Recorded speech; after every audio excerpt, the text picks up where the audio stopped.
अपने उस कार्य की निर्विघ्न समाप्ति की प्रार्थना करता है। और कविवर बिहारी जी जो कि निम्बार्क संप्रदाय में दीक्षित थे, इस संप्रदाय में राधा कृष्ण के युगल रूप की उपासना की जाती है।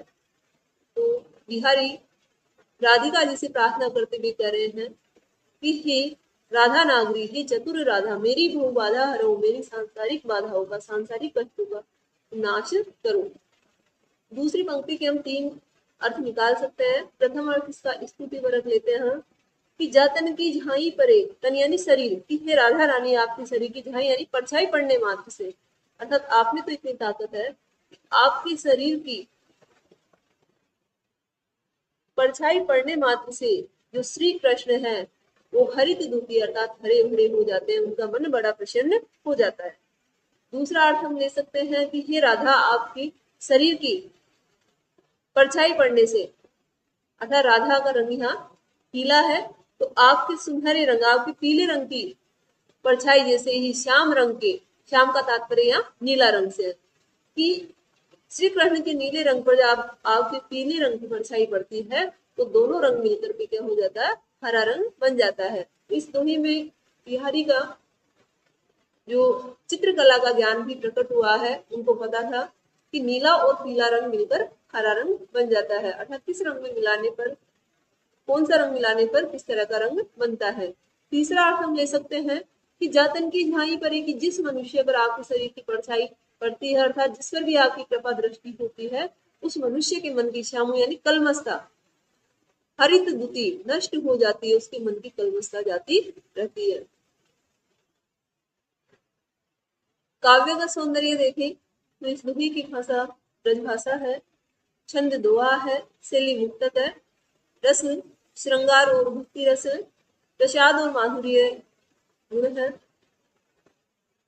हरऊ राधा नागरी में अनुप्रास, श्यामु हरित दुति, इन तीनों के अनेक अर्थ निकलने के कारण यहाँ श्लेष अलंकार है।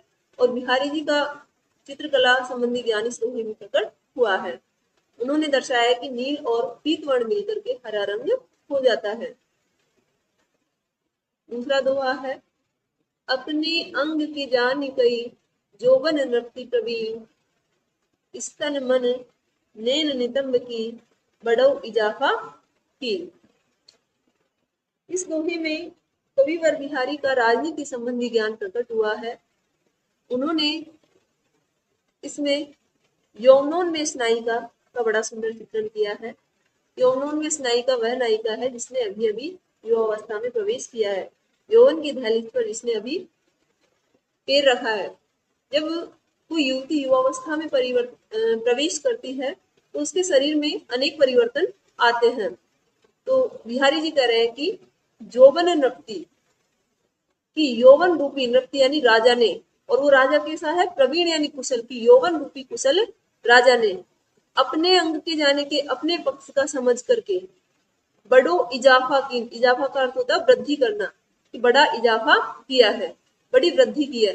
अर्थात जिस प्रकार से कुशल राजा अपने अंग का अपने पक्ष का जान करके, राजा के पक्ष का होता है उसका राज्य, उसकी सेना, कि जिस प्रकार एक राजा अपने राज्य में विस्तार करता है अपनी चतुरंगनी सेना, चतुरंगनी सेना जिसमें हस्ती सेना, अश्व सेना, गज सेना और पैदल सेना आती है, तो राजा अपनी सेना के इन चारों अंगों को अपना पक्ष का जानकर कि यही मेरे काम आएंगे आगे, तो उनमें वृद्धि करता है ताकि जब शत्रु आक्रमण करे तो जो उसकी सेना है वो उन्हें पराजित कर पाए, तो उनमें वृद्धि करता है ताकि उसके राज्य का विस्तार हो सके। उसी प्रकार से जोवन नृत्ति, यौवन रूपी राजा ने नायिका की जो अंग है, नायिका के शरीर के जो अंगों ने अपने यानी अपना मान करके, जानी यानी समझ करके, कि युवावस्था रूपी जो राजा है, यौवन रूपी जो राजा है, उसने नायिका के शरीर के अंगों को अपना पक्ष का समझ करके, और कौन कौन से अंग, स्तन मन नैन और नितंब, इन चारों अंगों में बड़ी वृद्धि की है। अर्थात युवावस्था में इन अंगों में वृद्धि होती है, तो यौवन रूपी जो राजा है उसने इन चारों अंगों में बड़ी वृद्धि की है। तो ये चारों अंग है यहाँ पर चतुरंगनी सेना के प्रतीक है। अगला दोहा है, अरतई तरत न बर परई, दई मरक मनुमेन, थोड़ा होड़ा होड़ी बढ़ी चली चितू चतुराई नैन। यहाँ भी कवि यौवनोन्मेष नायिका का चित्रण वर्णन करते हुए कह रहे हैं कि युवावस्था के कारण उस नायिका की चित चतुराई और नैन बढ़ते ही चले जा रहे हैं। पहले हम कुछ शब्दों का अर्थ समझते हैं। मेन का अर्थ होता है कामदेव। मनु मेन मानो कि कामदेव ने दई मरक बढ़ावा दिया है। ऐसा लग रहा है, कवि कल्पना कर रहा है कि युवावस्था के कारण नायिका की चित्त में, चतुराई में और नेत्र में जो वृद्धि हो रही है, तीनों अंगों को देखकर ऐसा लग रहा है कि मानो कामदेव ने इन्हें खुली छूट दे रखी है।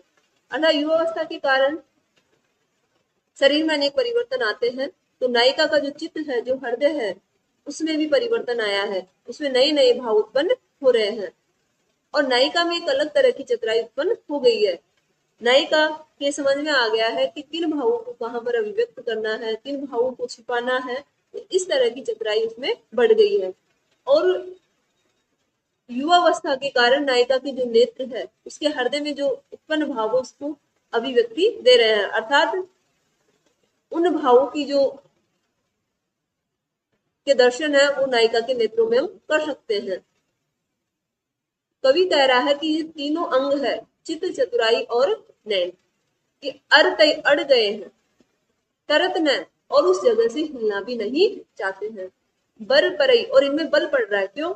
युवावस्था की उमंग के कारण नायिका के हृदय में एक तरह नया ही उत्साह उत्पन्न हो गया है, उस कारण से उसके शरीर में भी बल पड़ रहा है।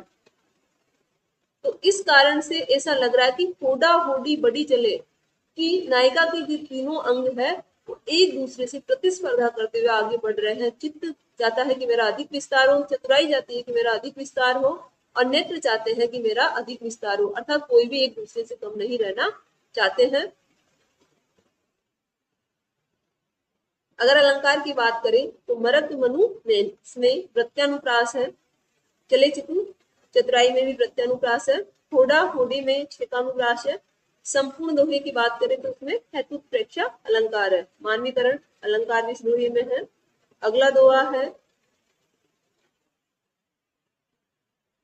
ओरई ओक कनी निपनु गनी घनी सरताज मनी धनी के नेह की बनी छनी पट लाज। इस दोहे में प्रसंग है कि युवावस्था के कारण नायिका के जो नेत्र की पुतलियां है उनमें युवावस्था के अनुकूल शोभा और लज्जा उत्पन्न हो गई है। तो नायिका की जो सखी है वो नायिका की आंखों की पुतलियों को देखकर कह रही है कि हे सखी, और ही तरह की, अलग ही तरह की ओप यानी आभा कनी निकलू तेरी आंखों की पुतलियों में, कि तेरी आंखों की जो पुतलियां है उसमें अलग ही तरह की चमक उत्पन्न हो गई है। और इस कारण क्या हुआ? गनी यानी गिनी जाने लगी हो तुम। घनी यानी बहुत सारी जो सपत्नियां है उसमें सरताज यानी शिरोमणि के रूप में, कि इन आंखों की जो पुतलियां है इनकी आभा के कारण तुम्हारी जो प्रियतम है अर्थात जो नायक है उसकी जो सपत्नियां है, जो बहुत सारी रानियां है, उनकी तुम सरताज यानी शिरोमणि बन गई हो। भाव यह है कि जो नायक का प्रेम है वो तुम्हारे ऊपर ही केंद्रित हो गया है, वह अन्य सपत्नियों की बजाय तुम्हें ज्यादा महत्व दे रहा है। और पटलाज, पट यानी वस्त्र और लाज यानी लज्जा, कि लज्जा रूपी वस्त्र में छिपी हुई जो तुम्हारी पुतलियां है, तुम्हारी जो नेत्र की पुतलियां है, वो नेह की यानी स्नेह की, किसके स्नेह की? धनी का अर्थ हो गया स्वामी, तुम्हारे स्वामी के स्नेह की मणि यानी मणिया बन गई है। कि लज्जा रूपी वस्त्र में छिपी हुई तुम्हारी जो आंखों की पुतलियां है वो केवल पुतलियां नहीं रही है बल्कि स्नेह को आकर्षित करने वाली मणिया बन गई है।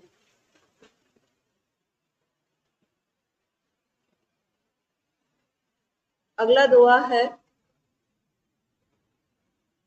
सनी कज्जल चख झक लगन उपजऊ सुदिन सने हूँ क्यों न नपती हऊ भोग वे लही सुदेश सबु देहू। ये दोहा बड़ा महत्वपूर्ण दोहा है। इसमें कवि बिहारी का ज्योति संबंधी ज्ञान प्रकट हुआ है।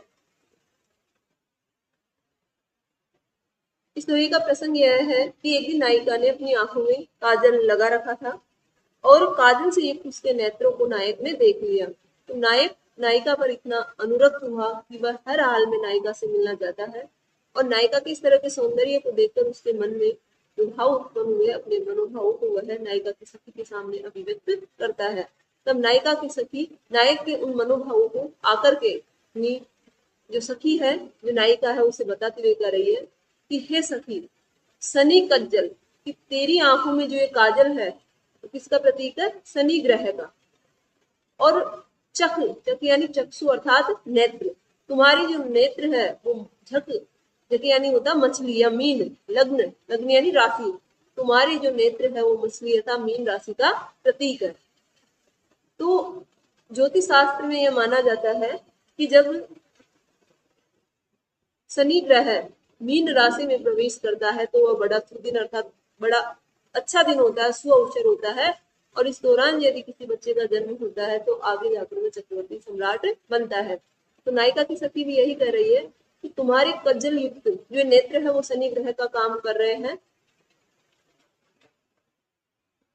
तुम्हारे आंखों का जो काजल है वो शनि ग्रह का प्रतीक है, और तुम्हारे जो नेत्र है वो मीन राशि का प्रतीक है। तो इस कारण से ऐसा प्रतीत हो रहा है कि मानो शनि ग्रह ने मीन राशि में प्रवेश कर लिया है, और इस अवसर पर जो नायक है उसके मन में तुम्हें लेकर के स्नेह अर्थात प्रेम उत्पन्न हुआ है, और यह तुम्हारा प्रेम स्थायी रहेगा क्योंकि यह स्व अवसर पर उत्पन्न हुआ है। तो क्यों न नृत्य हो भोगवे, लही सुदेश सब देव है। तो इस अवसर पर, इस शुभ अवसर पर यदि कोई राजा बनता है तो वह राजा बनकर के संपूर्ण सुदेश अर्थात सारे देश का भोग करता है, अर्थात उसके राज्य का बड़ा विस्तार होता है। तो क्यों नहीं नायिका तू भी उस नायक की सबू देहु सारे शरीर का भोग करे, अर्थात तू उस नायक का राजा की तरह उसका संपूर्ण भोग क्यों नहीं करती, अर्थात तुझे इस अनुकूल स्थिति का अधिकतम लाभ उठाना चाहिए। इस दोहे में कविवर बिहारी के ज्योतिष शास्त्र संबंधी ज्ञान का भरपूर परिचय मिला है। साथ ही कवि ने दूती कार्य पर भी प्रकाश डाला है कि तत्कालीन राजाओं और सामंतों की यहाँ दूतियों की क्या भूमिका होती थी। ये दूतियां सुंदर नारियों को फुसलाकर सामंतों के स्नेह पास तक पहुंचा देती थी। अलंकार की बात करें तो सुदिन सनेहु में छेकानुप्रास है, सुदेश सबू में भी छेकानुप्रास है, लग्न इस सब में श्लेष अलंकार है, और संपूर्ण दोहे की बात करें तो सांरूपक अलंकार है। अगली क्लास में हम दोहा संख्या 6 से 10 का अध्ययन करेंगे।